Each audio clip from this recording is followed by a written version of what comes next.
নির্বাচনের মধ্য দিয়ে যাকে ক্ষমতায় আসতে চাইছে বা যদি কংগ্রেসও ক্ষমতায় আসে, আমরা মনে করি না শিক্ষা দুর্নীতি বন্ধ হবে, আমরা মনে করি না শিক্ষার বেসরকারীকরণ বন্ধ হবে এবং সামগ্রিকভাবে গোটা দেশের শ্রমিক, কৃষক, মেহনতি জনসাধারণের উপরে যে আক্রমণ, সেই আক্রমণ বন্ধ হবে।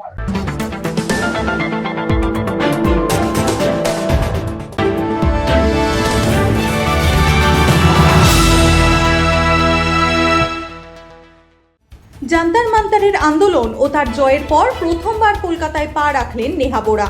আর এরপরেই আগামী সেপ্টেম্বর মাসে কলকাতায় আসতে চলেছে জান্তার মান্তারে আন্দোলনের আরও এক মুখ শ্রেয়া।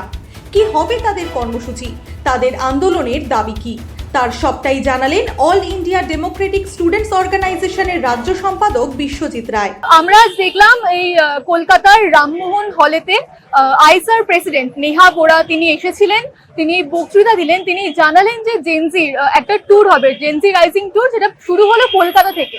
এই জেনজি রাইজিং ট্যুরে লিডারশিপ কে দিচ্ছে? দেখুন, এটা আজকে ছিল আইসার রাজ্য কমিটির একটা বিশেষ কর্মসূচি। সেই কর্মসূচিতে আমরা আমন্ত্রিত হয়েছিলাম এবং এই কর্মসূচিতে নেহা বোরা উপস্থিত হয়েছিল। গোটা ভারতবর্ষ জুড়ে যে আন্দোলন চলছে, সেই আন্দোলনে নেতৃত্ব দিয়েছে ছাত্র যুব আন্দোলনের নেতৃত্বরা এবং এই আন্দোলনকে আরও দেশব্যাপী আরও ব্যাপকভাবে পৌঁছে দেওয়ার এখন সময়। এই আন্দোলনকে থামতে দেওয়া চলবে না, কারণ এনডিএ এখনো বাতিল হয়নি, এখনো জাতীয় শিক্ষানীতি 2020 বাতিল হয়নি। ফলে এই আন্দোলনকে এখন সারা দেশ জুড়ে পৌঁছে দেওয়ার জন্য আন্দোলনের নেতৃত্বে থাকবে বামপন্থী ছাত্র যুব সংগঠনগুলি। বামপন্থী ছাত্র যুব সংগঠনগুলির নেতৃত্বেই আগামী দিনেই আন্দোলন দুর্বার গতিতে এগিয়ে যাবে। এটা আজকে আইসার তাদের সংগঠনের পরিকল্পনা, তাদের সংগঠনের কর্মসূচি ছিল, আমাদেরকে আমন্ত্রণ জানানো হয়েছিল, আমরা এখানে উপস্থিত হয়েছি। আইসা যেমন তারা জেনজি ট্যুর করছে, তাদের এটা নিজস্ব কর্মসূচি, আমরাও এআইডিএসওগতভাবে এই আন্দোলনের যে প্রবাহ গোটা দেশে তৈরি হয়েছে, সেই আন্দোলনকে আরও শক্তিশালী করার জন্য আমরাও পরিকল্পনা করছি। আগামী 1 সেপ্টেম্বর ঐতিহাসিক ছাত্র শহীদ দিবসে কলকাতায় 30,000 ছাত্রের মিছিল হতে চলেছে। এই মিছিলেও উপস্থিত থাকবে দিল্লির যন্তর মন্তর আন্দোলনের আরেকজন সৈনিক, এআইডিএসওর সেন্ট্রাল কাউন্সিলের জয়েন্ট সেক্রেটারি, দিল্লি রাজ্য কমিটির সভাপতি কমরেড শ্রেয়া। ফলে আমরাও এই আন্দোলনকে আরও তীব্রতর করার জন্য পশ্চিমবাংলা সহ গোটা দেশব্যাপী আমরা পরিকল্পনা গ্রহণ করছি। আগামী দিনে বাংলায় কত ঘন ঘন আসতে দেখা যেতে পারে নেহা বোরাকে বলে আপনার মনে হয়? সেটা তো আইসা নেতৃত্ব বলতে পারবে, কিন্তু আমরা যেটা বলতে চাই যে পশ্চিমবাংলা স্বাধীনতা আন্দোলন এবং নবজাগরণের সময় থেকেই একটা পীঠস্থান ছিল। স্বাধীনতা আন্দোলনের একটা অন্যতম কেন্দ্রস্থল ছিল বাংলা। স্বাধীনতা পরবর্তী সময়ে ওই বাংলা শ্রমিক, কৃষক, ছাত্র, যুবক আন্দোলনকে পথ দেখিয়ে যে আন্দোলন গড়ে উঠেছে, আগামী দিনেও আন্দোলন গড়ে উঠবে এবং সেই আন্দোলনে নেতৃত্ব দেবে বামপন্থী ছাত্র যুব সংগঠনগুলি। ফলে স্বাভাবিকভাবেই এই আন্দোলনে অবশ্যই সামনের সারিতে এই বামপন্থী ছাত্র যুব সংগঠনের নেতৃত্বরা থাকবে। দেখা যাচ্ছে বারবার বিজেপি এই যে ঐক্যবদ্ধ ব্যাপারটা সেটা ভেঙে দেওয়ার চেষ্টা করছে বামেদের মধ্যে। এমনকি দেখা গেছে যে নেহা বোরাকে ঝাড়খণ্ডে কালি ছুঁড়ে মারা হয়েছে, সেখানে এরকম একটা জল্পনাও সৃষ্টি হচ্ছে যে বামপন্থী ছাত্রদের সংগঠনগুলো, সেখানে এনএসইউআই বা আইসা, এরা একটা সংঘবদ্ধ একটা গঠন তৈরি করতে পারছে না। সেখানে ককরোচ জনতা পার্টি আর আইসা বা এনএসইউআই এদের মধ্যে পার্থক্যটা কোথায়? এরা কি এক হয়ে কোথাও গিয়ে কাজ করছে নাকি আলাদা হবে কাজ? একটা বিষয় আপনাদেরকে খুব ভালো করে যেটা বলতে চাই যে গোটা দেশব্যাপী যে আন্দোলন, এই আন্দোলনে ককরোচ জনতা পার্টির যে আহ্বান, যে দাবিগুলোকে সামনে রেখে ককরোচ জনতা পার্টি এই আন্দোলনের আহ্বান দিয়েছিল, সেই দাবিগুলো এদেশের বামপন্থী ছাত্র সংগঠনগুলো অনেক আগে থেকেই তুলছে। এবং আমরা যেটা বলতে চাই যে এই যে আন্দোলনে হাজার হাজার ছাত্র যুবক সামিল, এই মানুষরা যে আন্দোলনে নামছে, গোটা দেশের শ্রমিক কৃষক। এই আন্দোলনকে একটা নতুন অভিমুখে নিয়ে যাবে কারা, এই আন্দোলনের দিশা ঠিক করবে কারা, সেখানে কিন্তু দায়িত্ব এসে পড়ে বামপন্থী ছাত্র সংগঠন সমূহগুলোর কাছে। বামপন্থীরা যদি এই সময়ে নেতৃত্ব দিতে না পারে তাহলে এই আন্দোলনও কিন্তু কার্যত বিফল হয়ে যাবে। এই আন্দোলন যেভাবে একটা গণজাগরণ তৈরি করেছে গোটা দেশে, সেটাও কিন্তু প্রতিক্রিয়াশীলদের হাতে চলে যাবে, সেটাও কিন্তু অভিষ্ট লক্ষ্যে পৌঁছাতে পারবে না। ফলে এখানে বামপন্থী সংগঠনগুলোর ঐক্যবদ্ধ হওয়া প্রয়োজন। প্রতিক্রিয়াশীল শক্তি, রাষ্ট্রের যারা ক্ষমতাশীল দল, যারা এই ব্যবস্থাটাকে টিকিয়ে রাখতে চায়, তারা চেষ্টা করবে এই আন্দোলনকে ভাঙার, বামপন্থী নেতৃত্বকে দুর্বল করার, এই আন্দোলনকে কালিমালিপ্ত করার। কিন্তু পশ্চিমবাংলার সহ গোটা দেশের ছাত্র সমাজ তারা এই আন্দোলনের যে পরিমণ্ডল, এই আন্দোলনের পরিমণ্ডলে থাকতে থাকতেই তারা পথ খুঁজবে, তারা রাস্তা খুঁজবে, তারা নেতৃত্বকে চিনবে, তারা সঠিক রাজনৈতিক লাইনকে চিনে নেবে। ফলে সঠিক রাজনৈতিক লাইন চিনে নেওয়ার জন্য আজকে বামপন্থী ছাত্র সংগঠনগুলোর ঐক্যবদ্ধ আন্দোলন খুব প্রয়োজন। আমরা বলেছি আজকের সভা থেকে যে আমাদের এই বামপন্থী ছাত্র সংগঠনগুলো সময়ের মধ্যে মতাদর্শগত পার্থক্য আছে, কিন্তু বর্তমান সময়ের প্রেক্ষাপটে আমাদের প্রত্যেকের কাঁধে লাল ঝান্ডা আছে। এই লাল ঝান্ডাকে সামনে নিয়ে, লাল ঝান্ডাকে বুকে করে আমরা এই বর্তমান সময়ে এই আন্দোলনগুলোকে আমরা গড়ে তুলব। আমরা দেখতে পাচ্ছি যেভাবে জেনজিরা রাস্তায় নেমেছে আন্দোলনের জন্য, সিস্টেমকে চেঞ্জ করার জন্য, এটা কি কোথাও গিয়ে লেফটের একটা ইউথ পলিটিক্যাল বেস তৈরি করার স্ট্র্যাটেজি? এই যে জেনজি রাইজিং ট্যুর, এটা কি লেফটের কোনো ইউথ পলিটিক্যাল বেস তৈরি করার স্ট্র্যাটেজি? দেখুন, একটা বিষয় হচ্ছে গোটা দেশে কেন্দ্রের সরকার বা বিভিন্ন রাজ্যে ক্ষমতাসীন যে সরকারগুলো, তার বিরুদ্ধে আন্দোলন গড়ে উঠছে এবং এই আন্দোলনে থাকতে থাকতেই ছাত্র যুবকরা তারা সিস্টেমের বিরুদ্ধেও কথা বলছে। কিন্তু তারা সিস্টেমকে পাল্টাবো কি করে?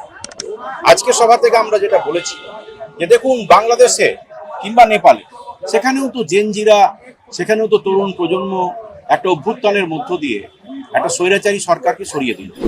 কিন্তু সেই অভ্যুত্থানের নেতৃত্বে কিন্তু কোনো কমিউনিস্ট পার্টি ছিল না, সত্যিকারের বিপ্লবী দল ছিল না। ফলে স্বৈরাচারের সরকারের পতন হওয়ার পরে আবার একটা স্বৈরাচার ফিরে এলো। তাহলে সিস্টেমকে যারা পাল্টাতেও চায়, সেই সিস্টেম পাল্টাবার যদি সঠিক রাজনৈতিক লাইনটা ঠিক না থাকে, তাহলে কিন্তু আসলে এই আন্দোলনটাই, লড়াইটাও দেখা যাবে প্রতিক্রিয়াশীলের হাতকে শক্তিশালী করবে। সেজন্য আমরা এআইডিএসের পক্ষ থেকে বারবার বলতে চাই যে আন্দোলনের রাস্তা, আন্দোলনের ময়দানে রাজনৈতিক মতাদর্শটা খুব গুরুত্বপূর্ণ। রাজনৈতিক মতাদর্শটাকে বাদ দিয়ে যদি আন্দোলন গড়ে ওঠে, তাহলে সেই আন্দোলন কিন্তু সঠিক লক্ষ্যে পৌঁছাতে পারবে না। ফলে সিস্টেম বদলাতেও যারা চায়, তাহলে সিস্টেম বদলাবার জন্য সঠিক রাজনৈতিক লাইন চায়। সিস্টেম বদলাবার পর নতুন সমাজ ব্যবস্থাটা কেমন হবে তারও সুস্পষ্ট একটা ইঙ্গিত চায়, তার সুস্পষ্ট একটা লক্ষ্য চায়। সেটাকে বাদ দিয়ে শুধুমাত্র সিস্টেম বদলাবো বা সিস্টেমের বিরুদ্ধে কথা বললে সেটা সঠিকভাবে অভিষ্ট লক্ষ্যে পৌঁছাতে পারবে না। আমরা আজ দেখলাম এই যে আজকের অনুষ্ঠানে অনেক বিশিষ্ট বক্তারা বলেছে যে সবে ধর্মেন্দ্র গেছে, এরপর নরেন্দ্রের পালা। সত্যি আমরা দেখতে পাচ্ছি যে জেনজি যেভাবে আন্দোলন করে তারা এক একজনকে এরকম ইস্তফা দেওয়াচ্ছে।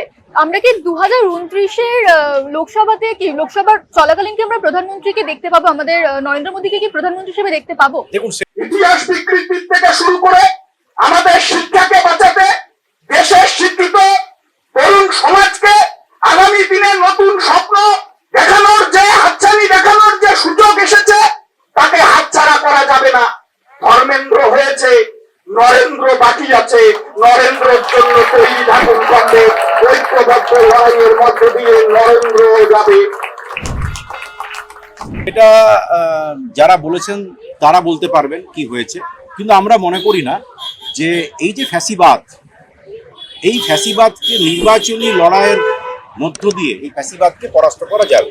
কারণ ভারতবর্ষে দীর্ঘদিন কংগ্রেস ক্ষমতায়, তাহলে আজকে বিজেপিকে সরিয়ে আবার নির্বাচনের মধ্য দিয়ে যাকে ক্ষমতায় আসতে চাইছে, বা যদি কংগ্রেসও ক্ষমতায় আসে, আমরা মনে করি না শিক্ষা দুর্নীতি বন্ধ হবে, আমরা মনে করি না শিক্ষার বেসরকারীকরণ বন্ধ হবে, এবং সামগ্রিকভাবে গোটা দেশের শ্রমিক, কৃষক, মেহনতি জনসাধারণের উপরে যে আক্রমণ, সেই আক্রমণ বন্ধ হবে।